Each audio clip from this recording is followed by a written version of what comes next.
Hi guys, happy Wednesday. Last Wednesday I was not here. It's the first Wednesday I've missed in 5 months. So I am back. I hope you guys had an amazing week.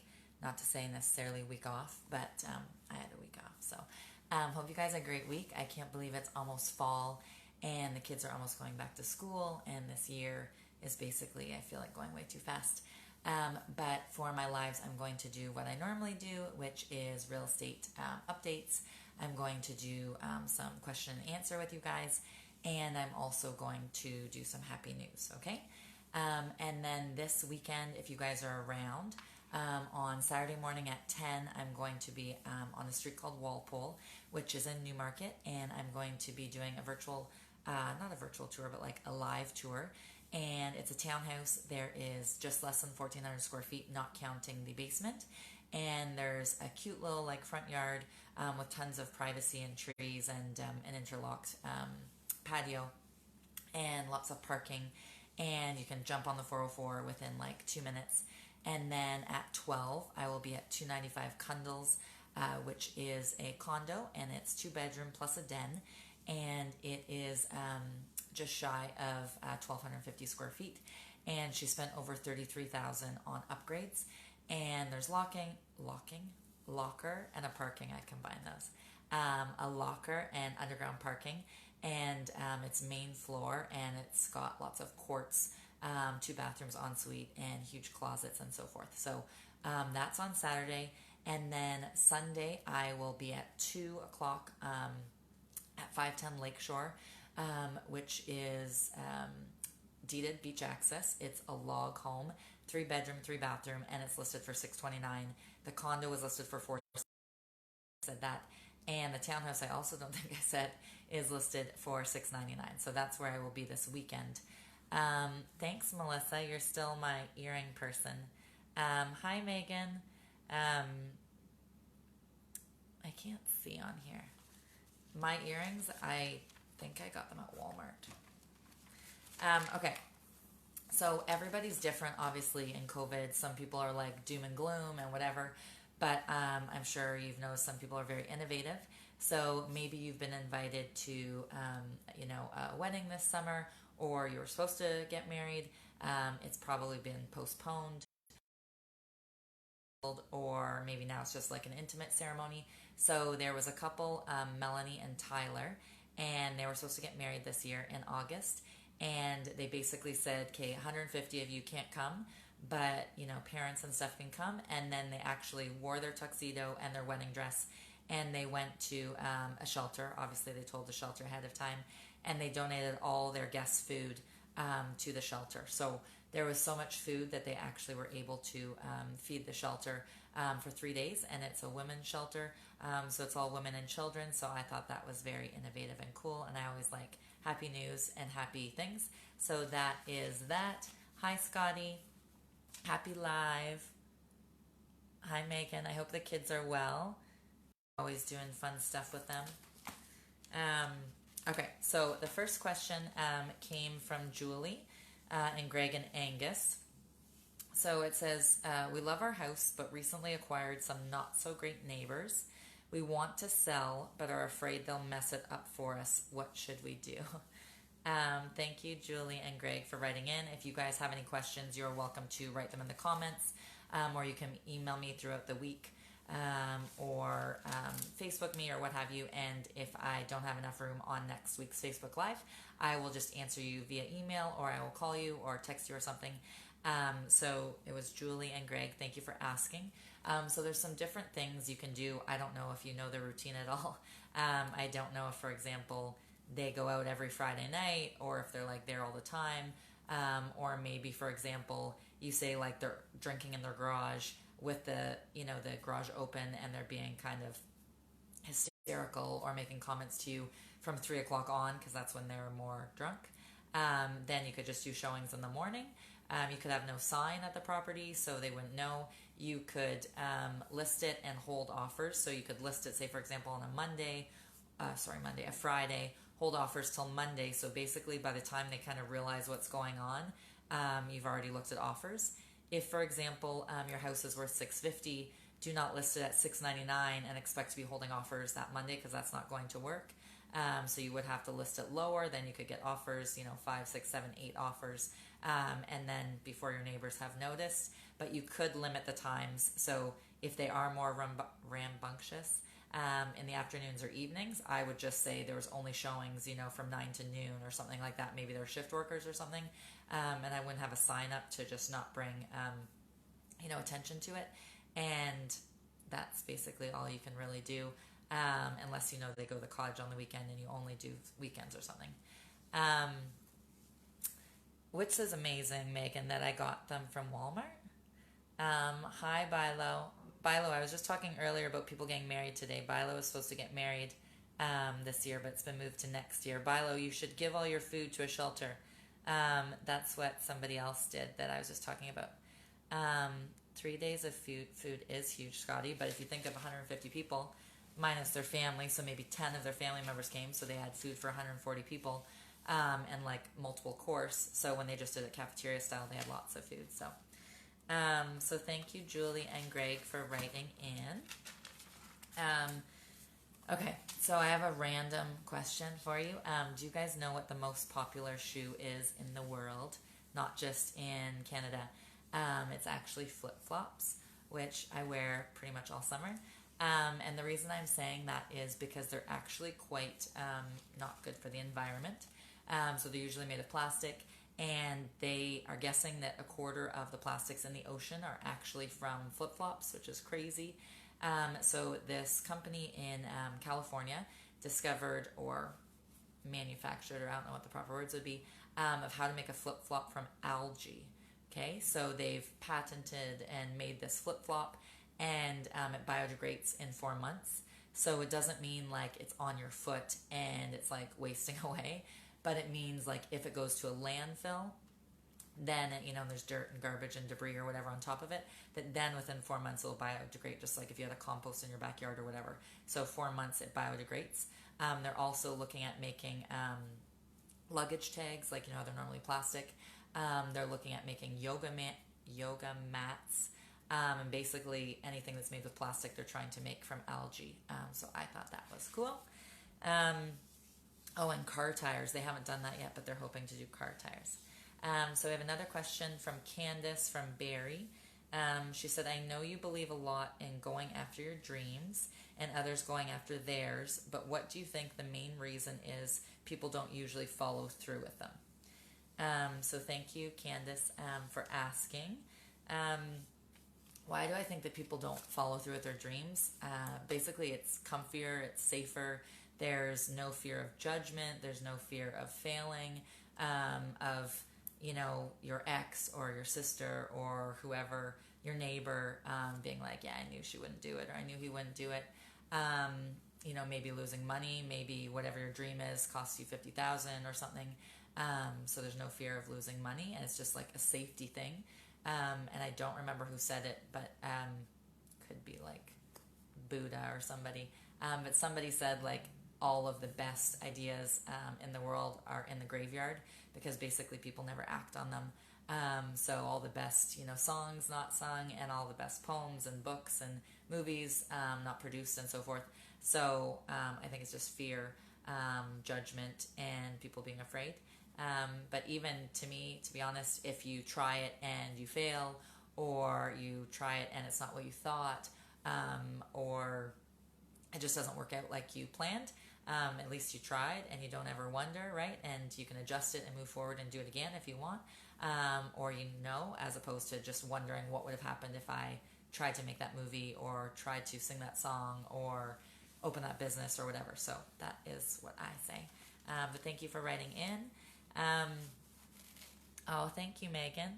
Hi, Blair. Blair is going to get his home inspector license, if anybody wants a home inspector. Thanks, Megan. Yeah, it's awesome about the shelter. Sorry, I don't read the entire time. Hi, Christina. Hi, Lisa. Just because it gets distracting, so I usually say something and then I read. But thank you. So I'm going to randomly say about our $1,000 giveaway. So it's every single month, but next week on the 1st is Tuesday. And so, to be honest, we don't have a single guy that's entered. So all the ladies are like rooting for, who they want to win, but no men have entered whatsoever. So to enter, you just have to send a video, like you literally just take your phone like I have right now. You say, "Hi, I'm Kristin. I want to nominate the cow beside me, but a person over the age of 18 and living in Simcoe County." And you just say, he's super nice and he's super kind and he doesn't talk back or whatever. And we will pick somebody on the 1st and go knock on their door at 9 a.m. and give them a check for $1,000. So if you want to nominate somebody, you have a little less than a week to do so, okay? Okay. So even though it's COVID and pandemic and so forth, a lot of people might think that people giving to charity or donating to their favorite organization is down, but it's actually up, which is awesome from individuals. So 2/3 of people have not changed, who they give to, whether it's, $100 a year or $1,000 a year or something. 2/3 of people have not changed that. And 34% of people have actually upped what they're giving. So that is amazing, considering obviously everything is going on and not everybody is employed right now and so forth. So that's great. And 56% of people are actually automatically withdrawing from their bank account, which is a lovely thing to do as well. And then they tend not to notice it, and it just builds up for whatever charity they're giving to. So if anybody wants to give to a charity or donate, to their friend, like I said, about the $1,000 charity or their neighbor or so forth. And 30% of people, so this was a what's it called? Survey that was done from 2,000 people. So 30% of people are actually still paying for something that they don't even use or they can't use because of COVID, because of distancing. So that is amazing. So yay for people giving. And a lot of people can write off giving things, but they can't write off some things, and that's even gone up. So like relief funds, or just people giving to neighbors or so forth. So people are in the giving spirit and realizing that that's important and to not cut back on that. So I just thought that was good. So the next question is from Curtis and Mandy, and they're in Elmvale. How important do you think ceilings are? We have popcorn ceilings. Mandy hates them, but they don't bother me. Do you think it's worth making them flat? I've just heard it's such a pain to do. I have personally never done it myself, Curtis, like me scrape them, but I hear you just wet them and then they scrape off, but I've not done them. I've paid people to do them. If it's just for your own personal preference, I would do them. Just happy wife, Mandy, because you'll enjoy it, she wants it, and so forth. But if you're selling, I wouldn't do it, just because right now the market's really hot. So say by the time you get a contractor and so forth around to do it, maybe you've missed, the market, or just in however much it might cost you. Let's just say it costs you $1,500. People aren't going to pay you $1,500. They might pick your house over somebody else's, but it's not really dollar for dollar. So I wouldn't do it if you're selling. But if it's just for your own purpose, I would do it. Okay. Hi, Jasper. No worries, Blair. Now you have to do it. Sorry, just reading there. Okay. So, what else? Oh, yeah, one random fact or, news-ish before I go to real estate is, so they did another survey of 1,000 people, and it's found that people who are spontaneous are 40% more likely to be happy. So it could be little things. It could be wearing little earrings when you normally wearing big earrings, when you normally wear little earrings. It could be picking something different for lunch at the place you normally go to, or taking a different route home. Or it could be big things like leaving a relationship, or moving, or getting a new hairdo, or so forth. Little things, getting different color nails than normal. Maybe moving an hour away, or booking a trip, even if it's just locally, obviously, since we can't go very far right now. But it's supposedly 40% chance that you're going to be more happy. So try and be spontaneous and think of something spontaneous this week to do. So for real estate, we're into real estate now. There's actually been 84% more homes listed in August than there was of August of 2019, which is crazy. 84% is awesome. And so of the 84% more homes that have been listed, there's been 28.1% more homes sold. And last year, the average price in August was $468, and this year it is $589, which is amazing. Um, and that is up, by the way, 25.9%. Okay, so 468 to 589, up 25.9%. And then when we break it down by week, because I like to do stuff by week too, not just by month, and sometimes I do by year. I get bored easily, so I change it up. So by week in 2019, last week there was 139 new listings, 139 new listings, and this year there was 283. Okay, so 139 to 283, which is over 103% more new listings. And last year 179 sold in that in the same week, and this year 234 sold, which is up 57%. Okay, so as many of you know that talk to me or deal with me or whatever, things are crazy and busy, moving and grooving here in Simcoe County. And last year in that week, the average sales price was $483, and this year it is $592. Okay, so $483 to $592. People can't save fast enough, so they're getting into real estate to let the real estate save for them. So that was up 22.6%. Okay, and then the week before, just because I was away, so I apologize, there was 161 new listings in 2019. And then in 2020, the same week, there was 269. So 161 to 269. So it was up 67.1% in new listings. And the average sales price in 2019 was $459, and this year was $583. So $459 to $583, which is amazing. And then of those houses listed, not last week, the week before, 187 sold in 2019, and in 2020, 235 sold, which is up 25.7%. Okay, I'm going to go back to a question. So I was going to say Jamie, but Janice, Janice from Cookstown. My mortgage comes up for renewal in October. Who I currently have my mortgage through offered me a variety of rates and options from 1 to 5 years. What do you think I should do? Janice, thank you for writing in. I would say it depends on what you plan on doing. Okay, so if you plan on staying there for 20 years, then take the 5% because it's going to be the lower rate. And you can do a fixed and you're locked in there. And rates are supposed to stay low till 2023. But if you plan on moving or refinancing or anything like that, I would do just the 1 year. Okay, so your rate will be a little bit higher, not tons higher.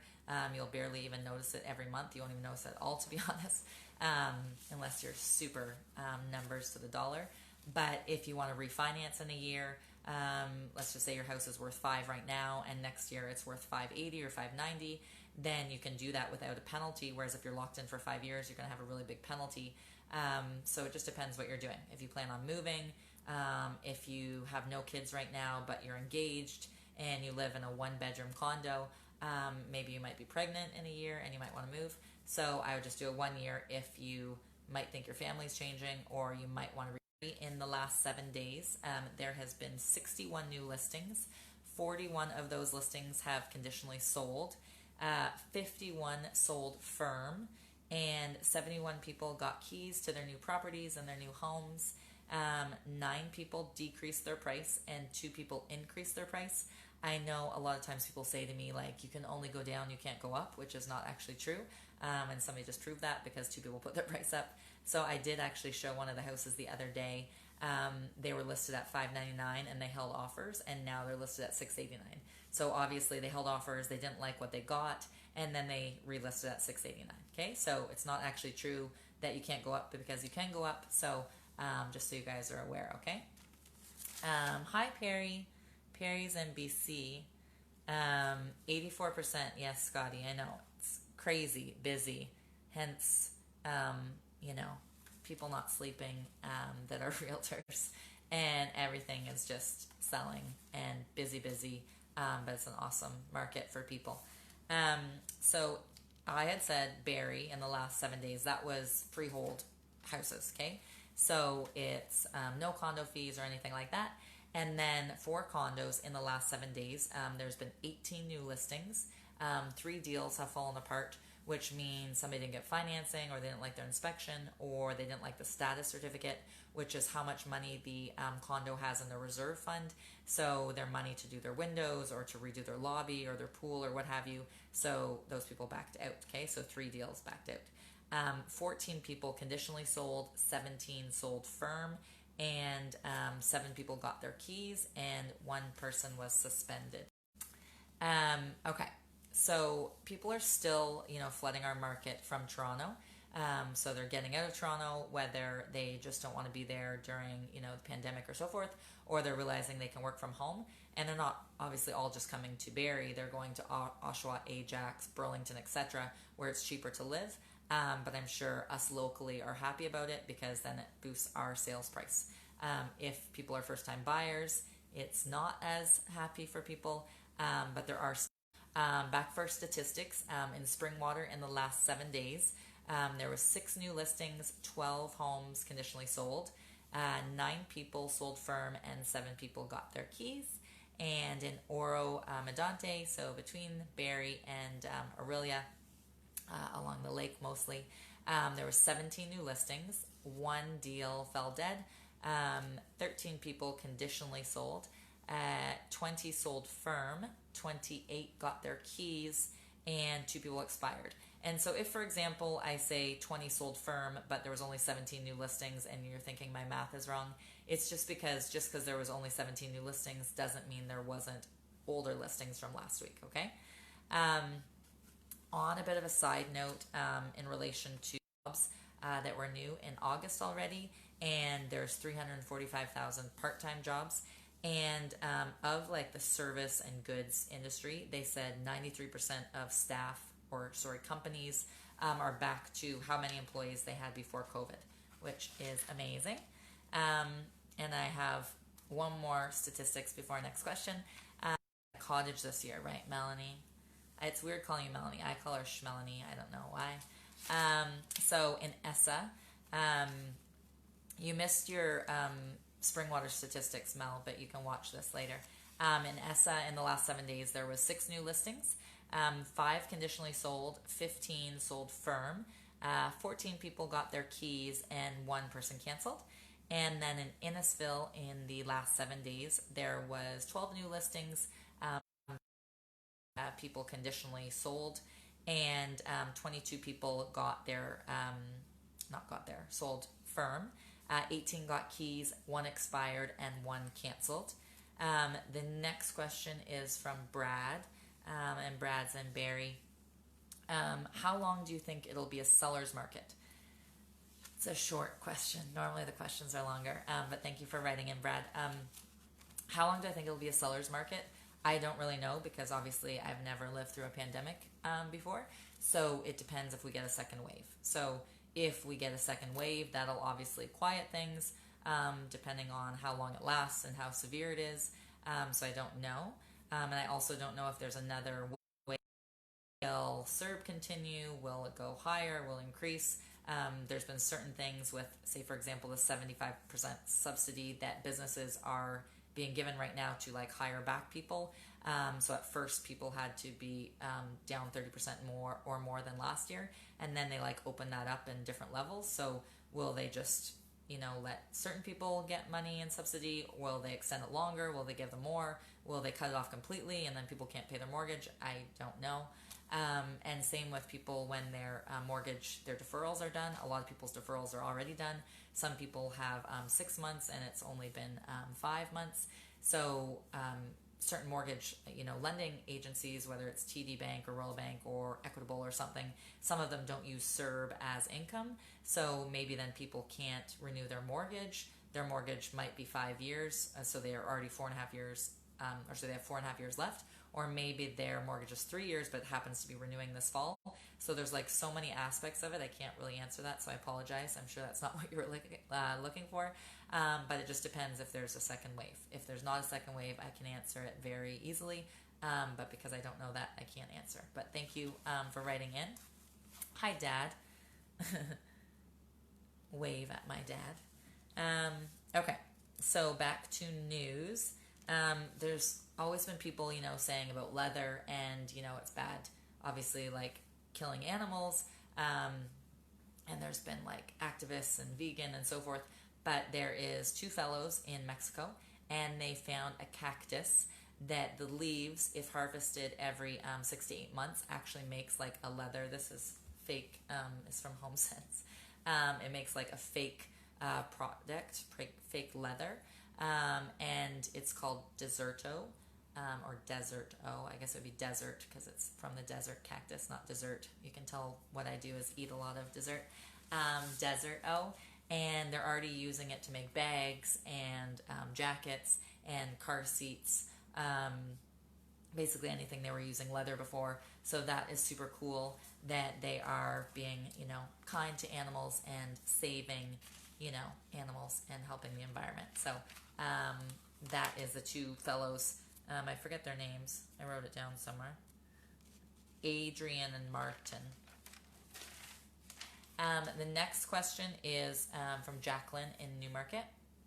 So Jacqueline in Newmarket said, someone mentioned on your Facebook wall about your next book. What will this book be about? I read your first one. Is it a sequel? When will it be out?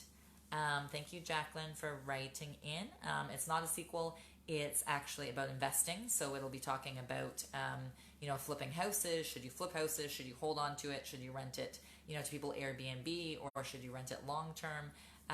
What should you look for in rentals? What should you avoid? How do you avoid money pits? Do you put money into the kitchen? Do you put money into the bathrooms? Do you put money into the floors? Do you do 2-unit houses? Do you do 1-unit houses? Do you do triplexes? Do you do rooming houses? Do you do waterfront?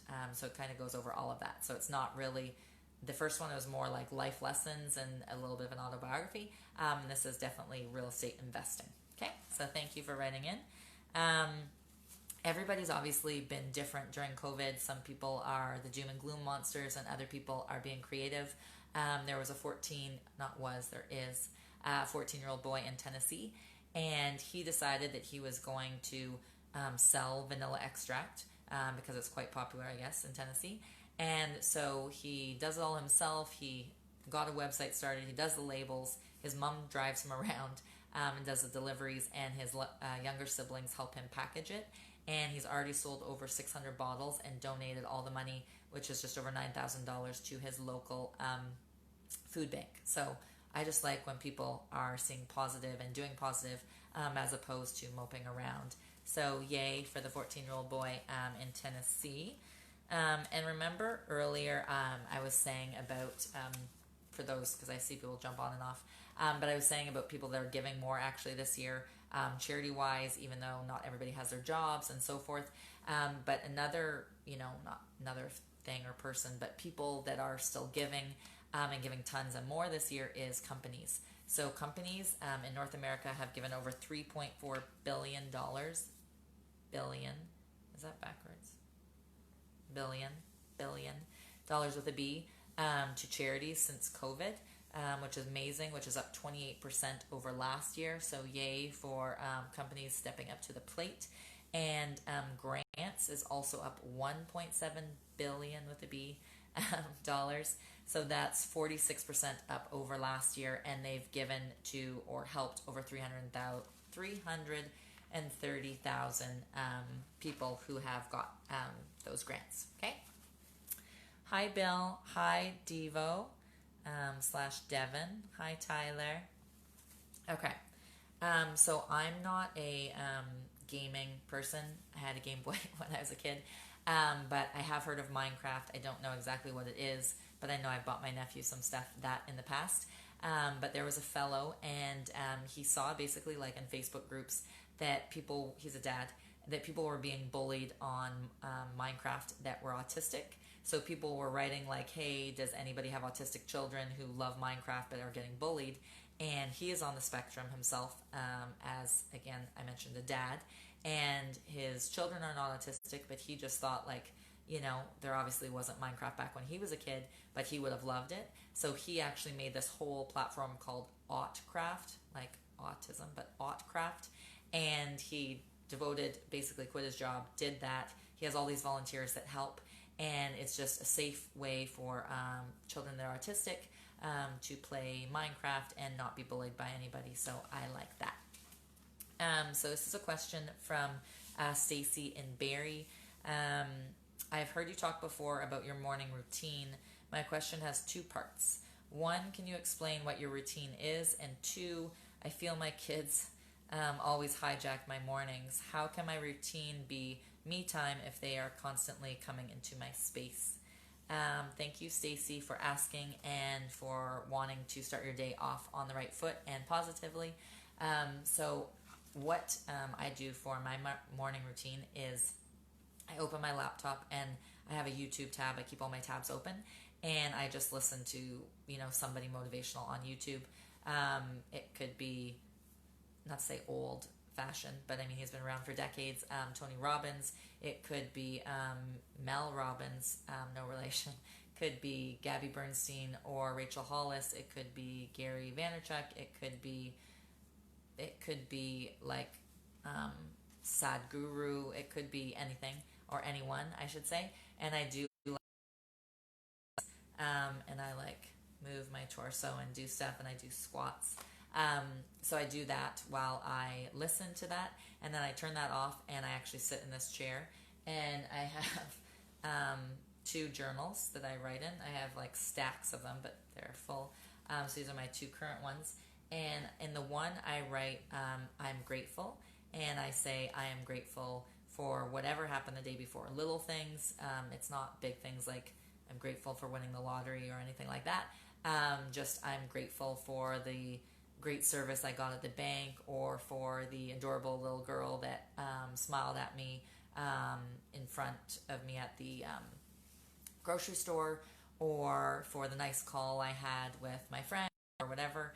So I just write what I'm grateful for, and then in the next journal I write I am and future tense. So I don't say I wish to be, a triathlete, which is not actually what I want to do, but in general. So I don't say I wish or I hope to be a certain weight or to eat healthy or to have been to 30 countries or whatever. I don't say I wish or I want or I hope or I'll try. I say I am, and then I say those things. Okay, so I am a world traveler and I've traveled to 30 countries, or I am at my goal weight of whatever, or I am eating healthy, or I am talking to my 3 best friends at least once a week. I say in the present tense, and then I also write as if I'm present tense. So that's what I do. And as for your kids, I don't have kids, but I do have lots of friends that have kids and clients that have kids. And some of them will either get up really early. I know one that gets up at like 4. I know one that gets up at 5, and they go because their kids aren't up and they have their own quiet time and they do their own thing. I know other ones that like have a routine with their their kids, and they're like, okay, if you watch the show for 45 minutes, you get to have a sticker, and for obviously depending on the age of the kids, for every 10 stickers that you have, you get a treat at, I don't know, that place where they mix all your frozen yogurt and you put the, I don't know what it's called, swirlies. You get a treat there or whatever. So they kind of bribe them with stuff. So either get up early, or you don't have to bribe them, but it might work better. But thank you for asking. Braden from Minising. My cousin told me about your $1,000 giveaway. I am 17 and I know I can't win, but can I nominate somebody else? Thank you, Braden, for asking. You absolutely can nominate somebody else. You could be 5 and nominate somebody else as long as they're over 18 and they live in Simcoe County. You just have to send a video of yourself and say, hi, and I want to nominate Jack because Jack, whatever. Okay, whatever you want, just send it to info@crippshomes.com. Again, info@crippshomes.com. And the deadline is next Monday at midnight, and Tuesday we will go and knock on somebody's door with a $1,000 check. That is all from me for this week. Thanks for popping in, guys, and have a great week.